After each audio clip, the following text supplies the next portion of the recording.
Това е Камен. Той е на 24. Всичко започва с безобидна подотина на крака. След това Камен се здобива с ужасна диагноза – сарком на Юинг. Той не се отказва да търси звездите, както и начин да победи рака. Лечението е скъпо, но е възможно. Подай му ръка. Така помагаш на самия живот, защото той се е заел да сбъдва мечти. Бъди част от неговата. Камен е в нашето студио на 25. Вече на 25. Камен Сарафов, разкажи ни за себе си и накрая на този разговор ми се иска да отговорим и на големия въпрос, защо продължава да има хора, които да се нуждаят от помощта на други непознати, а не държавата да им осигурява лечението, за което предполагам са си заплатили предварително. Да, аз първо бих искал да благодаря на семейството ми и на всички приятели, които правят възможно тази кампания и също така на всички хора, известни личности, които ме подкрепят и застават зад мен. Откъде си? Родом съм от Габрово. Тази година завърших архитектура в Университета по архитектура, строителство и геодезия тук в София. Създадох собствена компания в средата на тази година, която се занимава с архитектурно проектиране. Вече си го направил? Вече съм го направил, да. Браво. И също така от малко повече от 2 години съм председател на фундация Стартъп. Опитахме се да си спомним какво правиш тази фундация. Подпомага хора млади да стартират. Фундация Стартъп подкрепя, пробужда предприемаческия дух сред младите хора в България. Бих казал, че ние сме първите, които, сред младите хора, които започнахме темата за предприемачество, за това как един млад човек е възможно да направи добър, честен бизнес в България и да остане тук в България. Ти мислил ли си да си тръгнеш с доброто образование, което си получил? Архитектите навсякъде, особено в някои държави, са много добре платени. Да, най-вероятно пред всеки един млад човек стои този вариант да се тръгне от България. Но аз съм решил да остана тук, в България.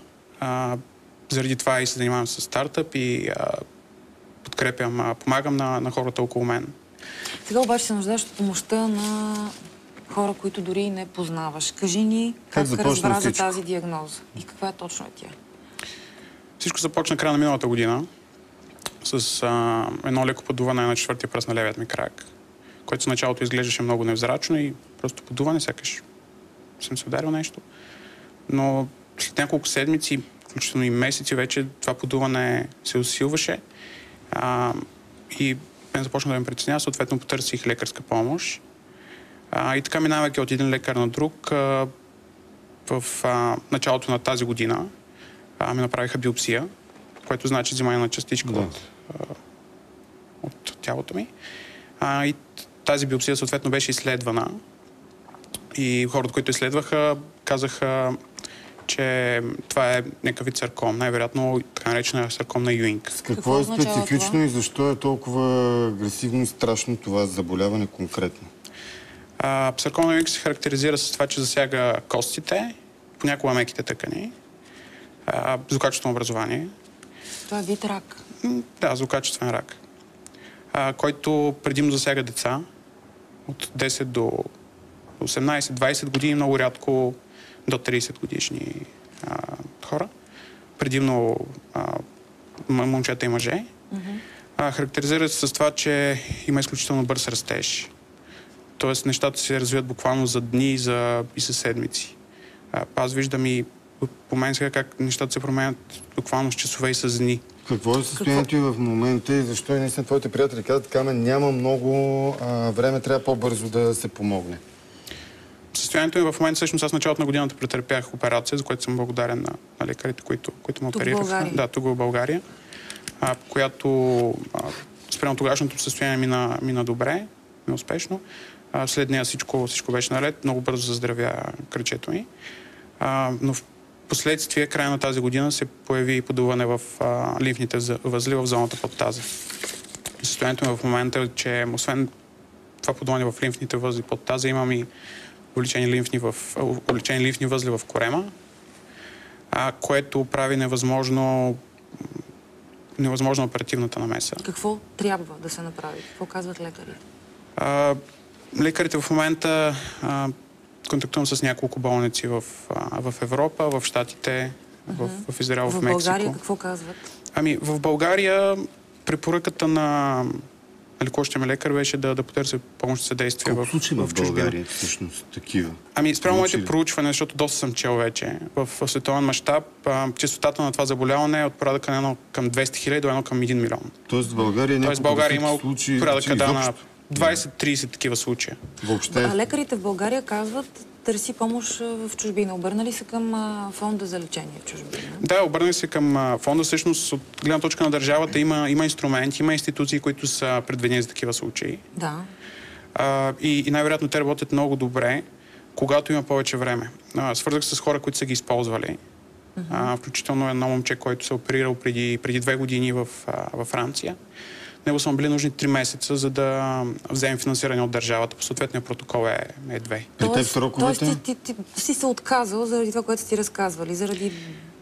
Не, напротив, аз действам и по двата фронта. Тоест, аз подал си документи? Подал съм документи, да, задвижил съм процедурата, но това, което виждаме е, че там нещата са тромави и аз зависи от администрацията. Тоест, живота ми зависи от администрацията. Болестта ти няма почивен ден, както която и да е администрация, където и да било. Абсолютно, даже и на Коледа не почива, за съжаление. За съжаление, да. Тоест ти си подал документи в фонда за лечение в чужбина. Ти си здравно осигурен, предполагам. Да, абсолютно. И си плащаш здравните вноски, но оттам не чакаш много. Чакаш повече от хората, които... Ами, аз винаги до сега в живота си така съм действал. Да, съм разчитал на себе си, на приятелите си и на това реално да има действие, защото аз не вярвам, че помощта би било прекрасно, ако държавата ми помогне, но... Колко пари са необходими? Не съм убеден на 100%. Ами, не е на 100% ясно, защото човешкото тяло не е автомобил. Тоест, тук не става просто да сменим 2 фара и 3 гуми, всичко да е наред. Да, ще искат конкретна оферта във фонда. Да. Оферта, колкото търговски да звучи от болниците. Оттам идва абсурда, че администрацията иска конкретна оферта. Аз да имам конкретна оферта, аз трябва да отида, примерно, във Франция да се изследвам. За да отида във Франция да се изследвам, аз трябва да имам пари. И тук се получава. Да, абсурд, при който кое е първото, кое е... Малко е... За какъв порядък все пак става въпрос при тези първоначални разговори и контакти, които сам се опитваш да осъществиш с болници и клиники в чужбина? Порядъка на средствата, които са ми необходими, е от 50 до около 30 хиляди евро. Като това ще стане ясно в момента, в който отида в съответната болница и отново се диагностицирам. Защото специфичното тук е, че изследването, които са направени, хистология, имунохистохимия, не дават 100% гаранция, че точно това е диагнозата. DMS Камен на кратък номер 17777 е единия вариант. Изпращане на СМС. Ние ще пуснем на нашия сайт и банковите сметки. Казвам го в момента за тези, които гледат и искат да помогнат.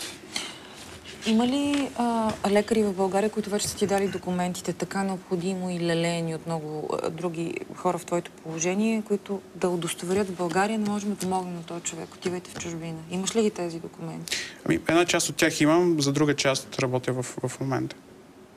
Защото виждам в процеса, че са необходими документи, които аз няма как да знам, че са необходими в началото.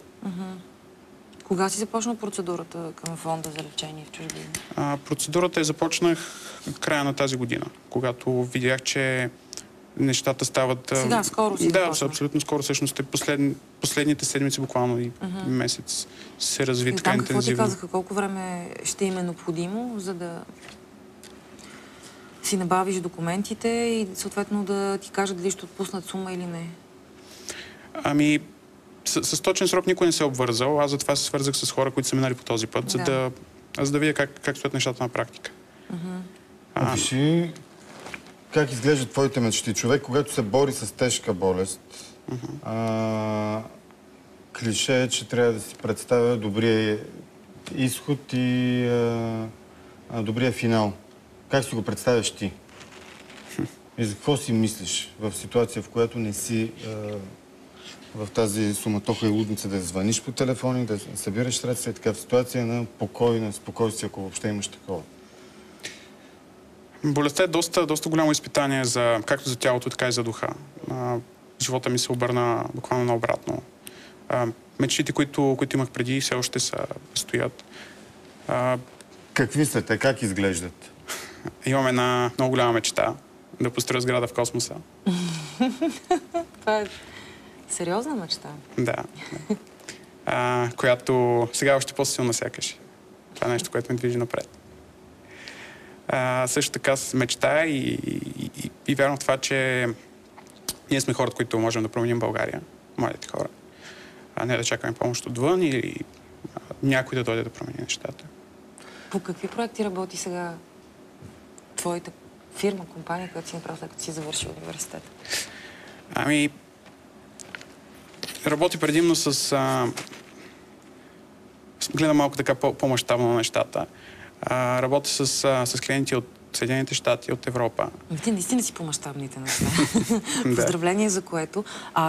Извън мечтата за сграда в космоса, би ли посочил в София, например, или в България, една сграда, която ти харесва, твоето око на архитект казва, страхотна е, що ни я измислих и не я направих аз? Има ли такава сграда? Може би има, но е прекалено